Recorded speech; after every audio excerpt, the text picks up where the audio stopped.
तो अब हम लोग जो है पढ़ेंगे एटॉमिक मास। ठीक है, एटॉमिक मास को हम लोग रिलेटिव एटॉमिक मास बोलते हैं, क्योंकि एब्सोल्यूट मास नहीं है, क्योंकि ये किसी के कंपैरिजन में कोई नंबर लिया गया है, तो इसलिए इसको हम रिलेटिव है। जब किसी को कंपैरेटिव स्टडी करके हम उसको सामने लाते हैं तो उसको रिलेटिव बोलते हैं। तो इसी तरह से ये रिलेटिव एटॉमिक मास है, क्योंकि एब्सोल्यूट नहीं है, क्योंकि एक्चुअल मास नहीं है, इट्स ए कंपैरेटिव मास, इसीलिए इसको हम लोग बोलते हैं रिलेटिव एटॉमिक मास।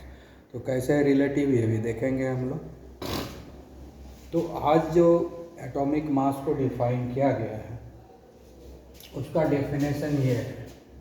पुराने ज़माने में क्या कहा जाता था, पुराने ज़माने में जो रेफरेंस एलिमेंट था, ओल्ड रेफरेंस एलिमेंट है ना, ओल्ड रेफरेंस एलिमेंट वो था हाइड्रोजन। ठीक है, वन एटम ऑफ हाइड्रोजन। ठीक है, वन एटम ऑफ हाइड्रोजन। ठीक है, अभी जो रेफरेंस एलिमेंट है, मॉडर्न रेफरेंस एलिमेंट जो है वो है 1/12 पार्ट ऑफ वन कार्बन। ठीक है, वो भी कौन सा carbon, carbon 12 atom, carbon 12, one carbon 12 atom.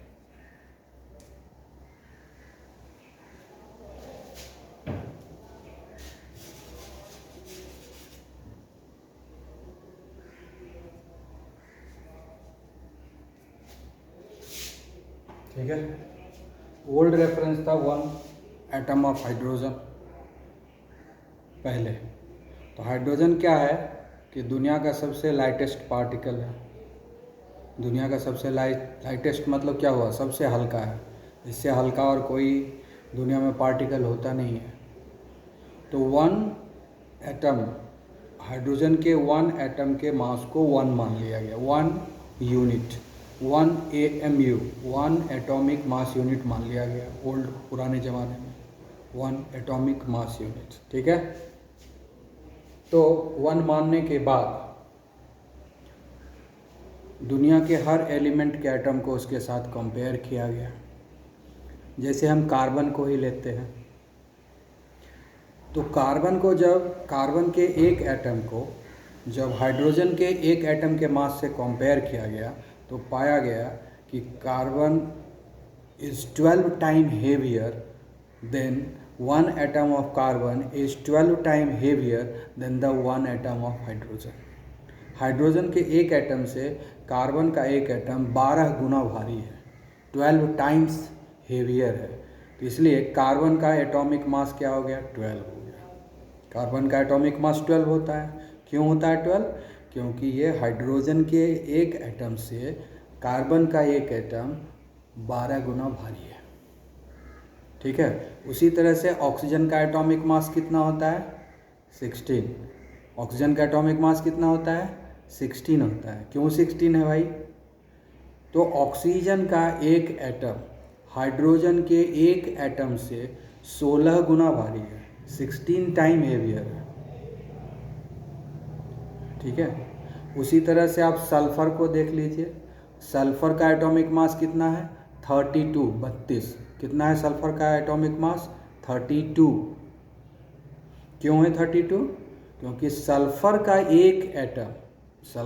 एक एटम हाइड्रोजन के एक एटम से 32 टाइम्स हेवियर है, 32 गुना भारी है उससे।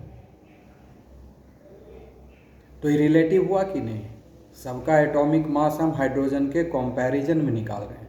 हाइड्रोजन के मास, एक एटम के मास को 1 आर्बिट्रली जानबूझकर मान लिए, क्योंकि वो सबसे हल्का एलिमेंट है, इसलिए उसके एटम को मान लिया कि सबसे छोटा है, सबसे हल्का है, इसलिए और सबसे छोटा नंबर 1 होता है। सबसे छोटा नंबर, सबसे कम, सबसे स्मॉलेस्ट नंबर कौन है, 1 है। इससे नीचे और कोई नंबर नहीं होता है प्रैक्टिकली। वो जीरो और माइनस वो सब तो इमेजिनरी चीज़ है ना, प्रैक्टिकली क्या होता है, वन वन से छोटा कुछ नहीं हो सकता है ना। तो इसीलिए आर्बिट्रली हाइड्रोजन के एक एटम को मास को 1 मान लिया गया और फिर हाइड्रोजन के एक एटम से कंपैरिजन किया गया सारे चीज़ का। ठीक है, जैसे सोडियम के एक एटम को कंपैरिजन किया गया हाइड्रोजन के एक एटम से, तो पता चला कि सोडियम जो है 23 टाइम्स हेवियर है। सोडियम जो है 23 टाइम्स हेवियर है हाइड्रोजन के एक एटम से, इसीलिए सोडियम का एटॉमिक मास 23 होता है। ठीक है, तो इस तरीके से हम लोग एटॉमिक मास जो है, इस तरीके से एटॉमिक मास हम लोग पता कर लेते हैं। तो ये ओल्ड कॉन्सेप्ट है। रेफरेंस एलिमेंट पहले हम हाइड्रोजन रखते थे, तो हाइड्रोजन के बेसिस पर एटॉमिक मास पता करते थे। बाद में जो है बहुत दूसरे एलिमेंट के कंपैरिजन में भी पता करने लिया गया। कुछ दिन तक बीच में ऑक्सीजन से कंपैरिजन किया गया, तो ऑक्सीजन के 1/16 पार्ट से कंपैरिजन किया, क्योंकि हाइड्रोजन के साथ जो एटॉमिक मास आया उसको चेंज नहीं करना था, वही एटॉमिक मास रखना है।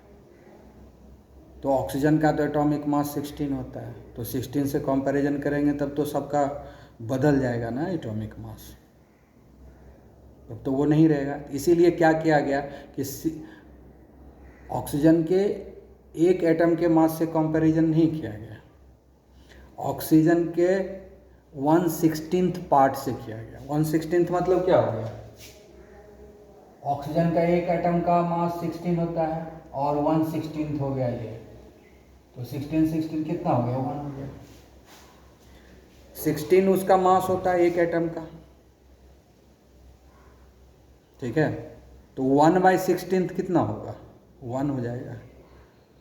एक एटम का मास 16 है, तो 1/16 उसका कितना हो जाएगा, 1 हो जाएगा। तो 16 का 1/16 कितना होता है, 1 होता है। तो इसलिए जब 1/16 पार्ट से, ऑक्सीजन के 1/16 पार्ट से किसी भी एटम का कंपैरिजन किया गया तो फिर रिजल्ट वही आया। तो कुछ दिन तक तो ऑक्सीजन से किया गया, फिर लास्ट में जो अभी चल रहा है वो कार्बन से चल रहा है। तो कार्बन का 3 आइसोटॉप होता है, कार्बन 12 होता है, कार्बन 13 होता है और कार्बन 14 होता है, जिसमें 99.9% अवेलेबिलिटी जो होता है वो कार्बन 12 का है। आउट ऑफ 100% जो कार्बन अवेलेबल है उसमें 99.9% जो है वो कार्बन 12 ही मिलता है। ठीक है, तो कार्बन 12 का मास 12 होता है, कार्बन 12 का मास जो होता है 12 होता है।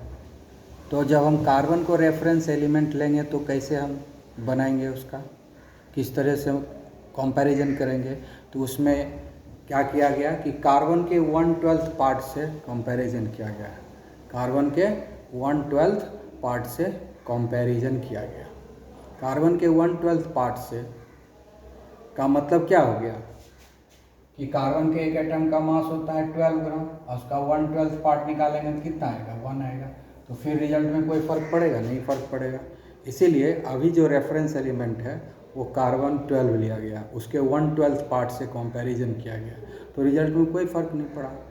कार्बन का एक एटम का 1/12 पार्ट से, कार्बन के एक एटम का मास 12 होता है और उस एक एटम के 1/12 पार्ट से कंपैरिजन किया तो 12 का 1/12 पार्ट 1 हो गया। तो अभी भी तो कंपैरिजन 1 से ही होता है। जब पहले हाइड्रोजन का होता था उसमें भी 1 से ही कंपैरिजन हो रहा था, अभी भी 1 से ही कंपैरिजन हो रहा है, तो रिजल्ट में कोई फ़र्क नहीं पड़ा, रिजल्ट सेम आया। ठीक है, तो अभी जो नया रेफरेंस एलिमेंट है वो क्या है, कार्बन है, कार्बन 12 आइसोटोप्स है, उसके 1/12 पार्ट से कंपैरिजन किया गया। तो अब नया डेफिनेशन क्या है कि relative atomic mass tells us that how many times an atom of the element is heavier than the 1/12 of an atom of carbon। Carbon के एक एटम के 12वें भाग से, कार्बन के 1 एटम के 12वें भाग से, कार्बन के एक एटम के 12th पार्ट से, 1/12 पार्ट से किसी चीज़ का एक एटम कितना गुना भारी है, किसी भी एटम का, कोई भी एटम, किसी भी एलिमेंट का एटम कार्बन के एक एटम के 1/12 पार्ट से कितना गुना भारी है, how many times it is heavier, वही उसका एटॉमिक मास हुआ, जिसको हम लोग रिलेटिव एटॉमिक मास भी बोलेंगे, क्योंकि ये रिलेटिव स्टडी है। तो ये हुआ हमारा न्यू डेफिनेशन, ठीक है। और एटॉमिक, चूँकि ये रिलेटिव एटॉमिक मास है, तो इसलिए इसको कोई स्पेशल यूनिट नहीं दिया गया ग्राम केजी, इसका स्पेशल यूनिट बनाया गया एटॉमिक मास यूनिट। उसका यूनिट क्या बनाया गया, एटॉमिक मास यूनिट, ठीक है। एटॉमिक मास यूनिट AMU, इसको शॉर्ट में बोलेंगे AMU। फिर यूनिफाइड मास भी बोल सकते हैं इसको न्यू मॉडर्न वे में, और इसका शॉर्ट फॉर्म हो गया U। तो एटॉमिक मास यूनिट AMU या यूनिफाइड मास क्या है, तो कार्बन के 1/12 पार्ट, कार्बन के एक एटम का 1/12 पार्ट का जो मास है ना, उसी को बोलते हैं हम लोग AMU। कार्बन के 1/12 पार्ट के मास को हम लोग बोलते हैं 1 AMU। पहले हम लोग कार्बन हाइड्रोजन के एक एटम के मास को 1 AMU बोलते थे। पहले हाइड्रोजन के एक एटम के मास को हम 1 AMU बोलते थे। आज के समय में कार्बन के एक एटम के 1/12 पार्ट को हम 1 AMU बोलते हैं। तो एटॉमिक मास यूनिट वही हो गया, mass of 1/12 part of 1 carbon atom. तो वही यहाँ डिफिनेशन लिखा गया कि AMU defined as the 1/12 of the actual mass. Actual mass जो होगा एक एटम कार्बन का, उसका 1/12 मास को हम AMU बोलते हैं। कार्बन के एक एटम के एक्चुअल मास का 1/12 मास जो है वही AMU कहलाता है। और पुराने ज़माने में हाइड्रोजन के एक एटम के मास को हम AMU बोलते थे। बस इतना ही डिफरेंस है, ठीक है। तो पहले ये आर्बिट्रेरी लिया गया था, उस ज़माने में इंस्ट्रूमेंट वगैरह कुछ भी नहीं था, तो एब्सोल्यूट मास के बारे में कुछ पता नहीं था, सब रिलेटिव मास ही होता था। एटॉमिक मास यूनिट के बारे में ही सिर्फ चर्चा होती थी। लेकिन अब हम लोग एब्सोल्यूट मास के बारे में भी बात कर सकते हैं, क्योंकि आज हमारे पास इंस्ट्रूमेंट है। एटम तो हम देख नहीं सकते हैं, तो इसलिए हम लोग तो खुद कुछ नहीं कर सकते थे। अब इंस्ट्रूमेंट के हेल्प से हम एब्सोल्यूट मास निकाला जा सकता है, और निकालते भी हैं। तो इसलिए अब हम एब्सोल्यूट मास के बारे में भी कुछ जानकारी ले सकते हैं, ठीक है। तो हमने रिलेटिव एटॉमिक मास के बारे में बात किया, इसी को एटॉमिक मास बोलो या रिलेटिव एटॉमिक मास बोलो, बात एक ही है, ठीक है, क्लियर। तो अब हम लोग थोड़ा एब्सोल्यूट मास के बारे में भी बात कर लेंगे, ठीक है, ओके।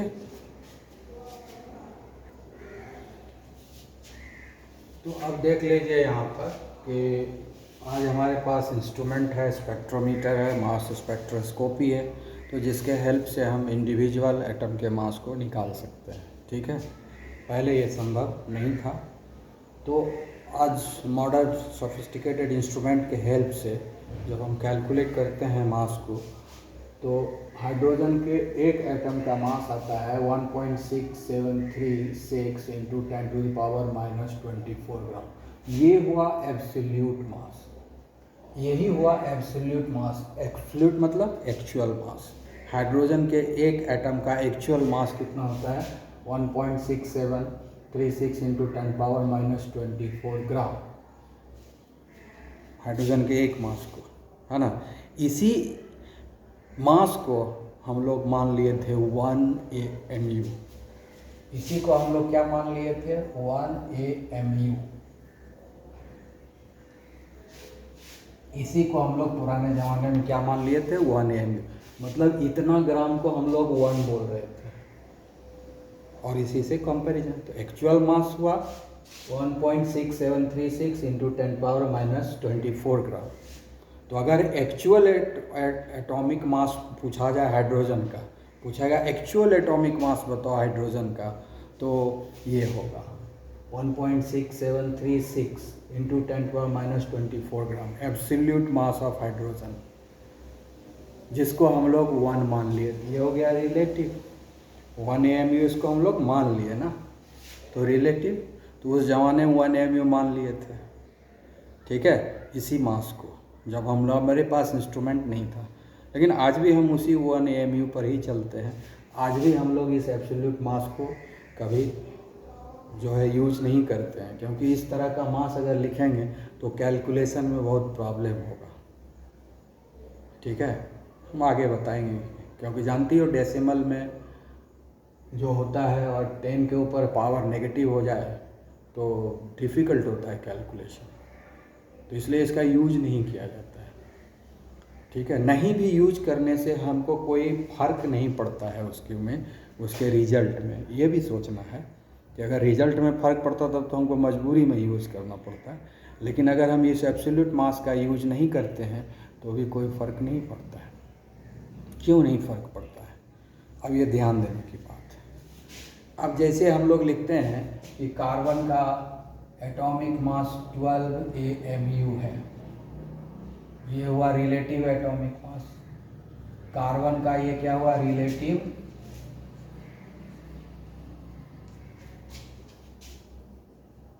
एटॉमिक मास हुआ। कार्बन का रिलेटिव एटॉमिक मास हो गया 12 AMU।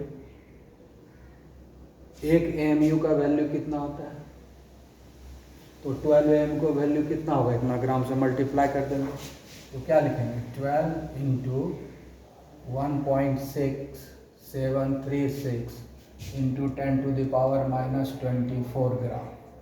ये हो गया एब्सोल्यूट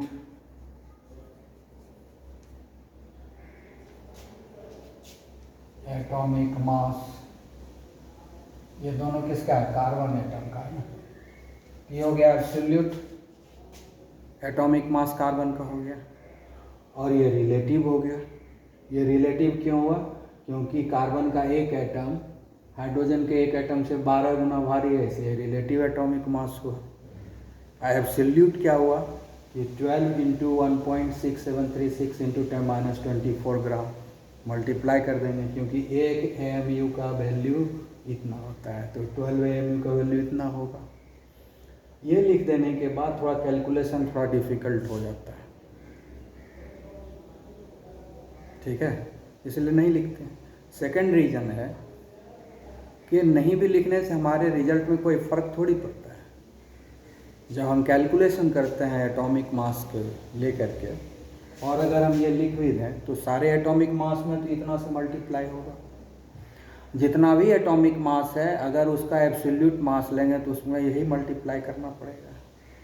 दुनिया में जितना भी एटॉमिक मास है सब में यही तो मल्टीप्लाई होगा ना, अगर एब्सोल्यूट मास लेकर कैलकुलेशन करेंगे तो ये कहीं ना कहीं तो कैंसिल हो जाएगा, कहीं ना कहीं रेशियो के फॉर्मेट में आएगा और कैंसिल हो जाएगा, तो उतना कैलकुलेशन करना हमारे लिए मेहनत बढ़ जाएगी ना।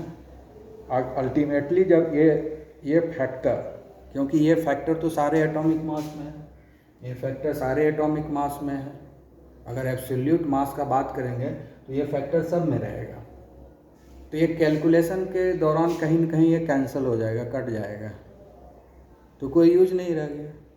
तो इसीलिए इसको लिखे ना लिखें कोई फ़र्क नहीं पड़ता है, इससे मल्टीप्लाई करें या ना करें कोई फ़र्क नहीं पड़ता है, हमारा जो कैलकुलेशन है वो सही आता है। हम लोग AMU के रूप में ही कैलकुलेट कर लेते हैं, और AMU को ही हम लोग मन होता है तो ग्राम भी लिख देते हैं।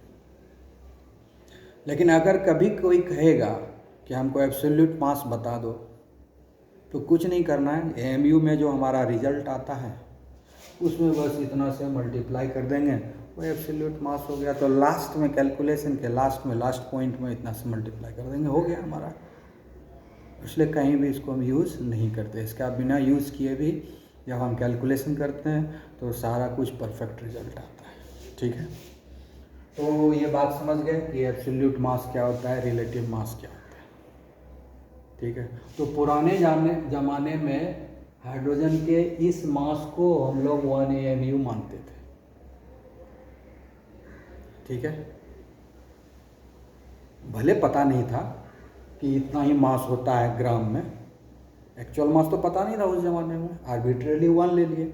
आज हमको पता चल गया इंस्ट्रूमेंट के हेल्प से कि जिसको हम 1 AMU मानते थे एक्चुअली उसका मास इतना होता है, आज पता चला, पहले तो नहीं था। ठीक है, लेकिन आज मॉडर्न डे में क्या है कि हम लोग कार्बन के 1/12 पार्ट को 1 AMU मानते हैं, और वो करेक्ट है। क्यों करेक्ट है ये भी देखने की बात है। कार्बन के एक एटम के 1/12 पार्ट का मास कितना होता है, जरा देख लो।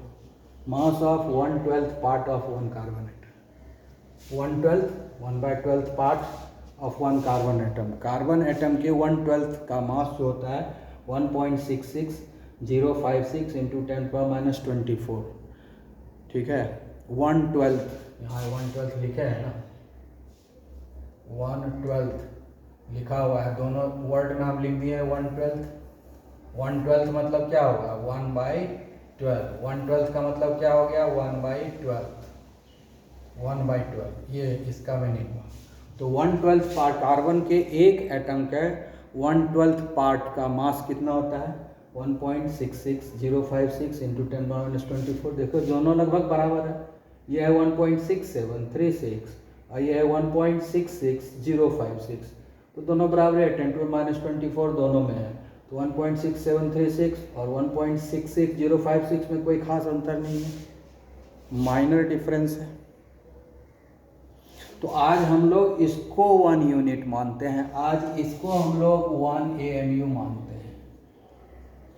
आज के समय में इसको हम 1 AMU मानते हैं। पुराने ज़माने में इसको हम 1 AMU मानते थे, और आज के ज़माने में इसको हम 1 AMU मानते हैं। ये क्या है, कार्बन के एक एटम का 1/12 पार्ट का मास है। कार्बन के एक एटम के 1/12 पार्ट का मास है, यानी एक कार्बन एटम के 12वां हिस्सा।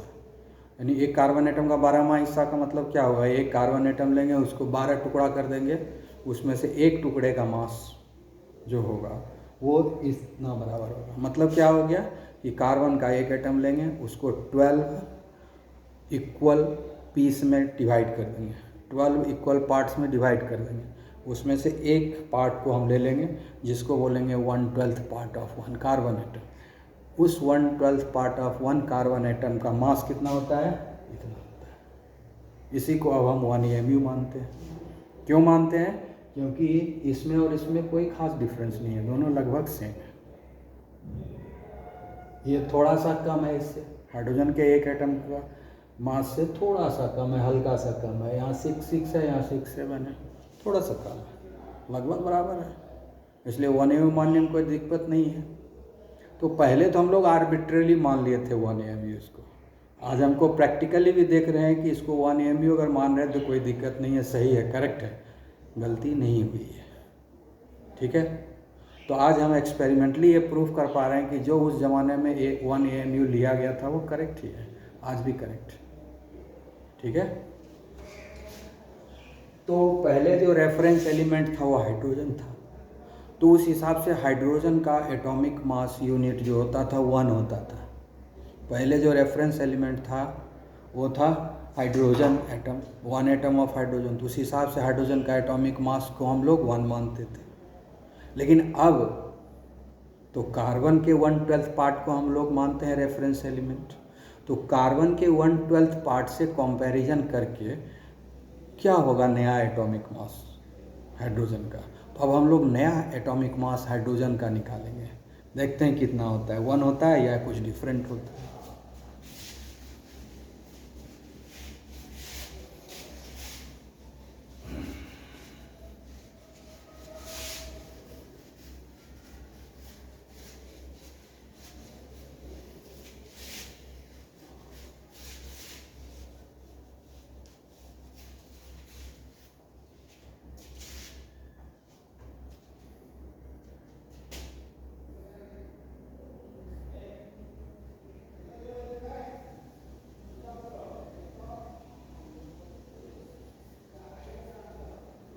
So atomic mass of hydrogen atom, ठीक है, तो इसका निकालेंगे हम लोग।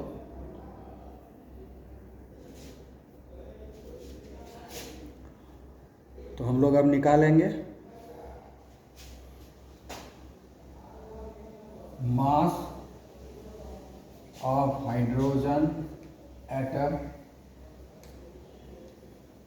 in terms of AMU। ठीक है, कैसे निकलेगा, कैसे निकलेगा, AMU कैसे निकालते हैं? How many times it is heavier than the reference element.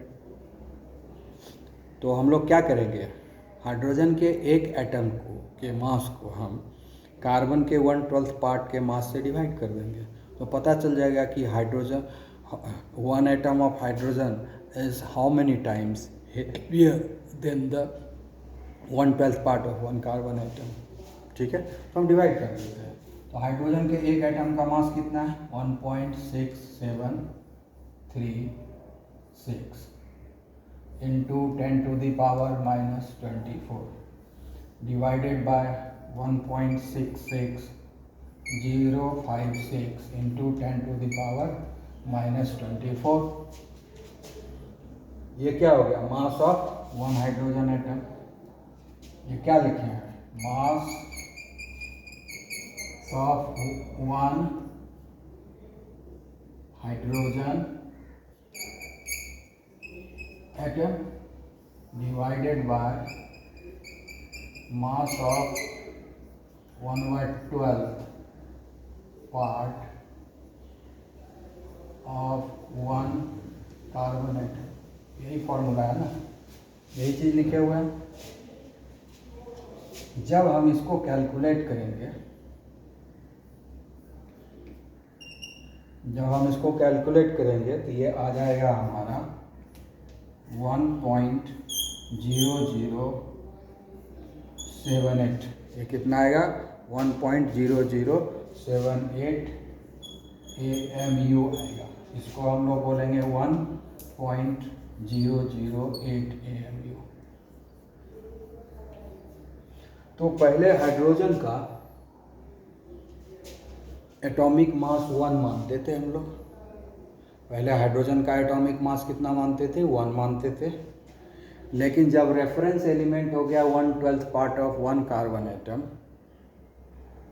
तो हाइड्रोजन का जो नया एटॉमिक मास हुआ वो हो गया 1.008 AMU। हल्का सा चेंज आया, 1.008, 0.008 का फर्क आया। लेकिन अभी भी हम लोग जब कैलकुलेशन करते हैं तो ये 0.008 को नेग्लेक्ट कर देते हैं और 1 ही मानकर कैलकुलेशन कर देते हैं, क्योंकि 0.008 कुछ बहुत बड़ा डिफरेंस करने वाला नहीं है नॉर्मली।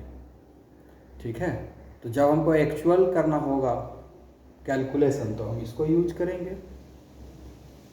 ठीक है, लेकिन ज़्यादातर तो हम लोग अप्रॉक्सीमेट कैलकुलेशन करते हैं, इसलिए आज भी हम लोग हाइड्रोजन का एटॉमिक मास 1 ही लिखते हैं। बाकी का तो एटॉमिक मास जो हाइड्रोजन के साथ निकाले थे वही है, क्योंकि ये भी तो 1 ही है, वो भी तो 1 ही था, ये भी 1 ही है, तो कॉम्पैरेटिव स्टडी तो सेम होगा। सिर्फ हाइड्रोजन का हम निकाल के इसलिए बताएं क्योंकि अब हाइड्रोजन एटम चूँकि रेफरेंस नहीं रहा तो उसका 1 AMU जो है नहीं है।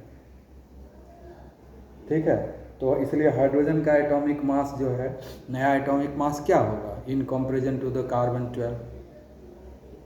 तो in comparison to the carbon 12 hydrogen का नया एटॉमिक मास होगा 1.008 AMU। ठीक है, तो इस तरीके से हम लोग एटॉमिक मास समझ गए, जो कि रिलेटिव एटॉमिक मास है। अगर किसी का एब्सोल्यूट एटॉमिक मास कोई पूछे तो क्या करेंगे हम लोग, इस टर्म से मल्टीप्लाई कर देंगे। जितना एटॉमिक मास रहेगा उसमें हम इतना ग्राम से मल्टीप्लाई कर देंगे तो absolute mass of that atom हो जाएगा। तो अब आज के समय में आप रिलेटिव एटॉमिक मास और एब्सोल्यूट एटॉमिक मास दोनों बता सकते हैं। तो रिलेटिव एटॉमिक मास जैसे हाइड्रोजन का अभी हमको क्या मिला 1.008 AMU, ये हो गया relative atomic mass of hydrogen. अब इसका अगर कहेगा कि आप हमको एब्सोल्यूट एटॉमिक मास निकाल के दिखाइए, तो हम इस AMU में हम 1.66056 इंटू 10⁻⁻24 ग्राम मल्टीप्लाई कर देंगे, उतना ग्राम हमको आ जाएगा। तो एब्सोल्यूट मास निकालना किसी का भी आसान है, इस फैक्टर से सिर्फ मल्टीप्लाई कर देना है। ठीक है, और इस फैक्टर को हम लोग कहीं यूज नहीं करते हैं जानबूझ करके, क्योंकि कहीं न कहीं ये कैंसिल हो जाता है, इसलिए सारा आंसर हम लोग AMU में लिखते हैं। और जब कभी हमको ग्राम की ज़रूरत पड़ेगी तो लास्ट में बस इसको मल्टीप्लाई कर देंगे, एक्चुअली जितना मास लेना है वो आ जाएगा। ठीक है, तो इसलिए हम लोग रिलेटिव एटॉमिक मास को ही हम लोग एटॉमिक मास को मानते हैं, चलते हैं, और उसी से कैलकुलेट करके सारे जो है क्वांटिटेटिव मेजरमेंट कर लेते हैं। Okay, have a nice day.